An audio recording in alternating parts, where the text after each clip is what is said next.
желтоқсанда азғырықтар тітіркеніп көкпенде. Ей, бұл жер халыққа масқақ рух жарылысы өткен жер. Қайт оянған, ұлт намысы қызыл қанға бөккен жер. Ерте сейген, ару қызы шаштан сүйреп тепкен жер. Жатты мұнда, естен танып күзге айналған көктемдер. Алаң шетін қоршап тұрған шыршаларға ала көк, жас бүлдіршін сезіміңді жанар етіп қара көт. Сол арадан сатқындықта елестейді қара бет. Қара беттің көбі бүгін таратулға дара бет. Жас бүлдіршін мұз құрсанған шыршаларға қара бөт. Заманыңның жеңісі мен жеңілісін санап өт. Ұлттың бағы жанар мекен, хас тұлпары нары жоқ.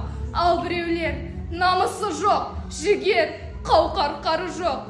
Кемсітпейікші желтоқсанның жалаң аяқтары деп.